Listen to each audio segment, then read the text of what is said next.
بسم اللہ الرحمن الرحیم۔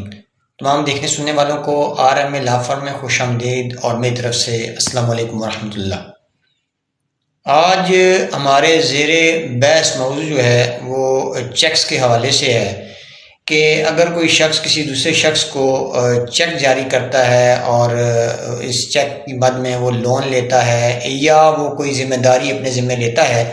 لیکن وہ مقررہ وقت پر اپنی ذمہ داری پوری نہیں کرتا یا وہ جو لون لیتا ہے وہ لون واپس نہیں کرتا،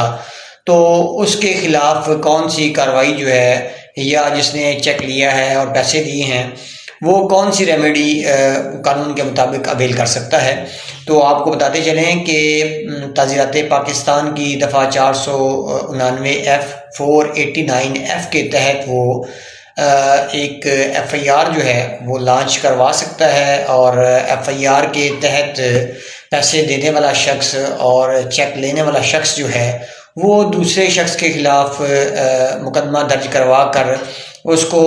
3 سال تک سزا کروا سکتا ہے، اس کو جرمانہ بھی کروا سکتا ہے، اور دونوں سزائیں جو ہیں وہ بیک وقت بھی کروا سکتا ہے۔ یہ کارروائی مکمل کرنے کے لیے ایسے شخص کو پہلے وہ جو مدت تحریر ہوگی اس مدت کے مطابق انتظار کرنا پڑے گا۔ اس کے بعد وہ کنسرن بینک میں جا کر اس شخص کے اکاؤنٹ میں وہ چیک جمع کروائے گا۔ اگر بینک والے اس چیک کو ڈس آنر کرتے ہیں اور بتاتے ہیں کہ اس کے اکاؤنٹ میں جو سفیشینٹ اماؤنٹ ہے وہ موجود نہیں ہے تو وہ اس کو ڈس آنر سلپ جو ہے وہ جاری کریں گے۔ تو وہ شخص جو ہے اس چیک کو اور ڈس آنر سلپ کو لے کر تھانہ میں جائے گا، کنسرن تھانہ میں SHO صاحب کو ایک اپلیکیشن موو کرے گا۔ اس اپلیکیشن کی بیس پر تھانہ میں موجود جو SHO صاحب ہیں وہ ایک تفتیشی افسر کو مقرر کریں گے، جو تفتیشی افسر دوسرے فریق کو بلا کر اس کا موقف لینے کی کوشش کرے گا۔ اگر دوسرا فریق پیش نہیں ہوتا یا وہ پیش ہو کر اپنا جو موقف ہے اس کے مطابق سچا ثابت نہیں ہوتا تو پولیس جو ہے اس کے خلاف FIR دے دے گی، اور اس FIR کے تحت جو ہے وہ عدالت میں کارروائی چلے گی۔ اور آپ کو بتاتے چلیں کہ یہ جو دفعہ ہے 489F PPC جو ہے یہ ناقابل ضمانت دفعہ ہے۔ اگر مجرم جو ہے جو ملزم ہے اس پہ جرم ثابت ہوتا نظر آئے تو اس کی بیل بھی کنفرم نہیں ہوگی، اور نہ ہی اس کی جو پوسٹ ٹرسٹ بیل ہے وہ منظور کی جائے گی۔ اور مقدمہ اگر ثابت ہو جائے تو چیک جاری کرنے والے کو 3 سال تک PPC کے مطابق سزا ہو سکتی ہے، اس کو جرمانہ بھی ہو سکتا ہے، اور دونوں سزائیں اس کو بیک وقت بھی ہو سکتی ہیں۔ اس کے علاوہ اگر ان کے درمیان کوئی دستاویز بھی موجود ہے اس معاہدے کے حوالے سے کہ یہ چیک کیوں جاری کیا گیا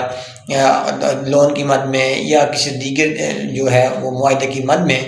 تو جس شخص کے حق میں یہ چیک جاری کیا گیا ہے وہ شخص اگر سے یہ رقم واپس لینا چاہے تو اس کے لیے اس کو CPC سول پروسیجر کوڈ کے تحت جو ہے وہ کارروائی کرنے کا حق بھی حاصل ہے، اور وہ آرڈر 37 جو ہے آرڈر 37 CPC کے تحت جو ہے وہ